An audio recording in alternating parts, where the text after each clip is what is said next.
देखो, ये चुनाव वैसे तो राष्ट्रीय मुद्दों पे निर्भर है।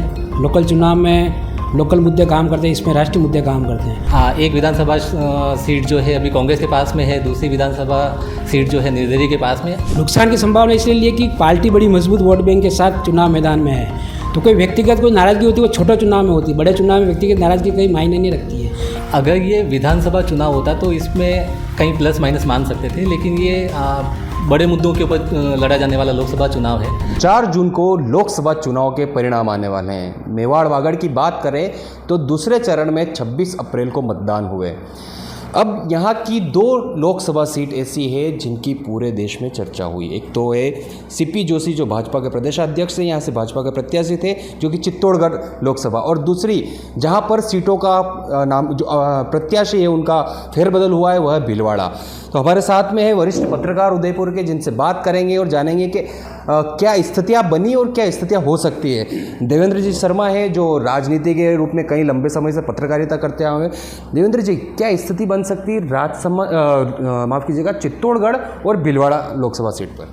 देखो, ये चुनाव वैसे तो राष्ट्रीय मुद्दों पे निर्भर है।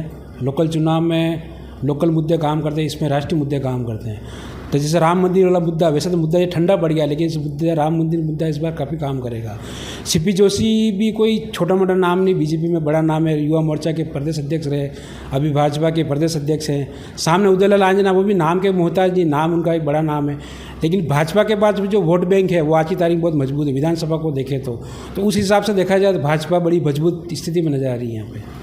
अच्छा, सीपी जोशी का कई जगह विरोध भी हुआ था इस चुनाव के दौरान। जब वो प्रचार करने गए थे, कहा गया था कि 10 साल उन्होंने ज़मीन पर काम नहीं किया, लोगों से जुड़ाव नहीं रहा, तो इसका कहीं नुकसान हो सकता है? नुकसान की संभावना इसलिए लिए कि पार्टी बड़ी मजबूत वोट बैंक के साथ चुनाव मैदान में है, तो कोई व्यक्तिगत कोई नाराज़गी होती है वो छोटे चुनाव में होती है। बड़े चुनाव में व्यक्तिगत नाराज़गी कहीं मायने नहीं रखती है। इसमें राष्ट्रीय नेतृत्व के मुद्दे और राष्ट्रीय लेवल पे जो मजबूती है वो काम करती है। अच्छा, उदयलाल आंजना जो 90 के दशक में पहले भी यहाँ से सांसद रह चुके हैं, तो क्या वो दोहरा सकते हैं? क्योंकि उस समय भी इनके सामने सीपी जोशी जैसे ही दिग्गज नेता थे। लेकिन संभावना इसलिए कम नजर आए कि विधानसभा चुनाव हुए कोई ज़्यादा समय नहीं हुआ, तो विधानसभा के वोट कितना कम हो जाएंगे। विधानसभा में बड़ी मजबूती से भाजपा जीती है, वो वोट बैंक इस लोकसभा चुनाव में भाजपा को मजबूती दे रहा है, सीधे शब्द है। और भीलवाड़ा लोकसभा सीट जहाँ पर सीपी जोशी जो विधानसभा अध्यक्ष हैं, नाथद्वारा से कई बार विधायक भी रह चुके हैं, और उनके सामने भाजपा के दामोदर अग्रवाल, क्या स्थितियाँ बनेगी? भीलवाड़ा में सीधे तौर पर ये कांग्रेस को कोई कैंडिडेट नहीं मिला, एक तरह से यही है ना, तो आज अंत में सीपी जोशी को उतारना पड़ा। अब सीपी जोशी लंबे समय से तो भीलवाड़ा से टच पर है ही नहीं, तो लोगों से अटैचमेंट जो होना चाहिए वो इस बार नज़र नहीं आ रहा है, भले वो बड़ा नाम है। लेकिन वो इस मुद्दे पर रहे कि पहले यहाँ से रह चुके हैं प्रतिनिधि, जनप्रतिनिधि, उन्होंने पानी लेके आए, इसी मुद्दे पर उन्होंने चुनाव लड़ा है।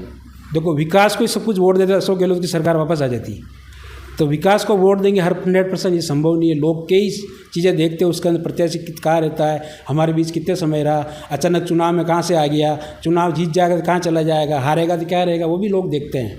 तो इसका मतलब भीलवाड़ा में दामोदर अग्रवाल का पलड़ा भारी। भाजपा के वोट बैंक के हिसाब से तो भीलवाड़ा में भी स्थिति भाजपा की मजबूती है। दूसरे अजय जी आचार्य है जो वरिष्ठ पत्रकार है, लंबे समय से पत्रकारिता का अनुभव है। आप क्या स्थितियाँ देखते हैं चित्तौड़ और भीलवाड़ा में? सबसे पहले बात करते हैं भीलवाड़ा की, जहाँ पे दामोदर जी अग्रवाल जो हैं ये हैं भाजपा प्रदेश महामंत्री हैं। भाजपा ने कई नेतृत्व ने सोच समझ के इनको उतारा है।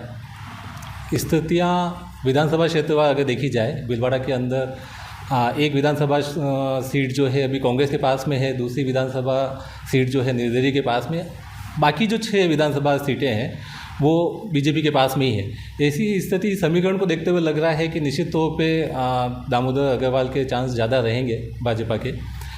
यही स्थिति लगभग देखने को मिल रही है चित्तौड़गढ़ लोकसभा सीट के ऊपर, जहाँ पे सीपी जोशी जो है वो मैदान में है बीजेपी की ओर से। भीलवाड़ा वाली स्थिति सेम दोहराई जा रही है। यहाँ पे वही एक विधानसभा सीट जो है कांग्रेस के पास में है, एक निर्दलीय सीट जो है वो गिन लेते हैं तो भी 6 उसके बावजूद भी 6 विधानसभा सीटें जो हैं वो बीजेपी के पलड़े में हैं। तो निश्चित तौर पे ये लोकसभा सीट भी बीजेपी के खाते में जाती हुई दिख रही है। मतलब तो ये सीपी जोशी को यहाँ 10 साल काम नहीं करने का कुछ नुकसान, जैसा देवेंद्र जी ने बताया, नुकसान नहीं है क्योंकि भाजपा को और वोटर है, तो आप क्या समझते हैं? अगर ये विधानसभा चुनाव होता तो इसमें कहीं प्लस माइनस मान सकते थे, लेकिन ये बड़े मुद्दों के ऊपर लड़ा जाने वाला लोकसभा चुनाव है, तो मुझे ये मुद्दे गौण होते हुए दिखाई दे रहे हैं। हमारे साथ में महिला पत्रकार भी है जो क्राइम रिपोर्टिंग के साथ में पॉलिटिकल रिपोर्टिंग लंबे समय का अनुभव है। लकी जैन नाम है इनका। लकी जी, एक सवाल ये कि राजस्थान में चित्तौड़गढ़ लोकसभा सीट ऐसी थी जिसमें महिला वोटर ज़्यादा थी, तो क्या महिला वोटर का इसमें दबदबा रहा है? जी देखिए विपिन जी, महिलाओं की चुनाव में हमेशा अहम भूमिका रहती है और इस बार हम जैसे देखा गया है कि महिलाओं ने बड़ा बढ़ चढ़ के पूरे उत्साह के साथ में वोटिंग करी है, तो इसका प्रभाव आगे नज़र आएगा। और स्थिति ये है कि अब चूँकि कांग्रेस और बीजेपी दो पार्टीज़ की बात होती है चित्तौड़गढ़ में, तो जाहिर सी बात है कि जो चुनाव के मुद्दे हैं वो नेशनल मुद्दे हैं और महिलाओं के लिए सबसे अहम मुद्दा हमेशा से रहा है महिला सुरक्षा। भाजपा ने जो इस बार अपने की जो गारंटियाँ दी हैं मोदी जी ने, उसमें महिला सुरक्षा को हमेशा एक अहम जगह दी है।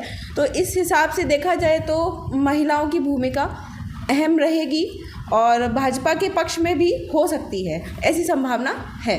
तो क्या देखते हैं आप दोनों लोकसभा सीट में क्या स्थितियाँ हो सकती है? 4 जून को रिजल्ट आने वाला है। भाजपा के पक्ष में माहौल दिख रहा है और मजबूत है भाजपा इस सीट पर। इसके अलावा महिलाओं की जो सबसे इम्पॉर्टेंट चीज़ है, एक जो आकर्षित होती हैं, वो थोड़ा ग्लैमर भी रहता है। तो मोदी जी के जो नाम का ग्लैमर है वो उसने हमेशा महिलाओं को आकर्षित किया है। इसी के साथ में बीच में रामलला जी का मुद्दा जुड़ गया था, तो महिलाओं की जो इमोशनल पार्ट पर ज़्यादा वोटिंग करती हैं महिलाएं, तो वो धर्म के हिसाब से दिल से जुड़ी हैं रामलला मंदिर, रामलला जी के उसमें, तो वो मोदी के चेहरे को लेकर पसंद कर रही हैं। तो भीलवाड़ा में तो सीपी जोशी एक बड़ा नाम है, कांग्रेस का बड़ा नाम है। इधर तो सीपी जोशी भाजपा, लेकिन भीलवाड़ा में सीपी जोशी बड़ा नाम है, तो क्या उनको इस बड़े नाम का फ़ायदा होगा? सीपी जोशी बड़ा नाम है, लेकिन नाथद्वारा में जैसे अभी उन्हें हाल ही में विधानसभा चुनाव में हार का सामना करना पड़ा था, तो कांग्रेस की जो अभी स्थिति है, मतलब जस्ट विधानसभा चुनाव में वो हारे हैं, अपनी ही सीट को हारे हैं, तो ऐसे में भीलवाड़ा में उनके लिए स्थितियाँ काफ़ी चुनौतीपूर्ण हैं। तो ये थी चित्तौड़गढ़ लोकसभा सीट और भीलवाड़ा। चित्तौड़गढ़ से भाजपा के प्रदेशाध्यक्ष सीपी जोशी और उनके सामने कांग्रेस से उदयलाल आंजना जो कांग्रेस सरकार में मंत्री रहे, और दूसरी तरफ भीलवाड़ा लोकसभा सीट जहां पर सीपी जोशी विधानसभा अध्यक्ष कांग्रेस के वरिष्ठ नेता और सामने थे दामोदर अग्रवाल।